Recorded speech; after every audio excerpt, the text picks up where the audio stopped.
তিস্তার জলে প্লাবিত ক্রান্তি ও ময়নাগুড়ি ব্লকের একাংশ। জলমগ্ন ক্রান্তি ব্লকের চ্যাংমারি গ্রাম পঞ্চায়েতে চাঁপাডাঙ্গা গ্রাম পঞ্চায়েত, বানভাসী চাপড়ের পাড়, চাঁপাডাঙ্গা সেংপাড়া এবং বাসুবা জলের তলায় বসতবাড়ি। বাঁধের ওপরে আশ্রয় নিয়েছেন বাসিন্দারা। এদিকে তিস্তা চরে চাষাবাদ করা অনেক পরিবারই আটকে পড়েছেন।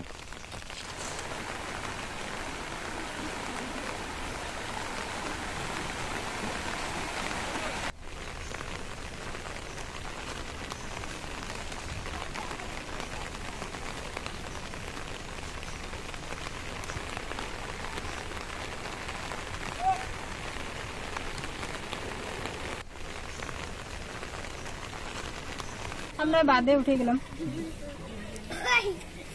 হ্যাঁ, এটা তিস্তার জল। হ্যাঁ, সব জলে ফেলে। ওই যে আমার বাড়ি দেখেন জলে ফেলে, সব পিছনের বাড়িগুলো সব জল, পশ্চিম দলে বাদে থাকবো। কোথায় যাবো? কোনো জায়গা নেই, কোথায় যাবো? আর ঘরে তো থাকা যাবে না, না খাওয়া দাওয়া কিছু করি না। পাচ্ছি ওই যে চিড়া গুড় দিয়ে গেছে।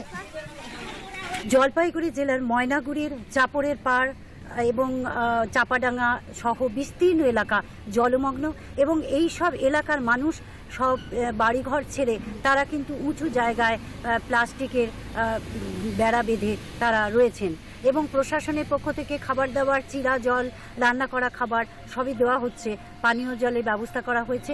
অন্যদিকে সাহেব বাড়ি সহ বাসুসুবা, চাঁপাডাঙ্গা এইসব এলাকার বিস্তীর্ণ এলাকা কৃষি বলয় এবং এইসব এলাকার জল ঢুকে চাষবাস যেমন নষ্ট হয়েছে, তেমনি এইসব কৃষি বলয়ের মানুষও কিন্তু রাস্তার উপরে, রাস্তার দুই ধারেও তারা ঘর বেঁধে রয়েছেন এবং তারা সকলেই জলমগ্ন অবস্থায় রয়েছেন।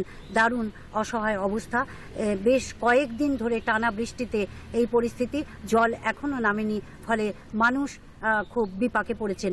চন্দনা চৌধুরী, দূরদর্শন সংবাদ, ময়নাগুড়ি।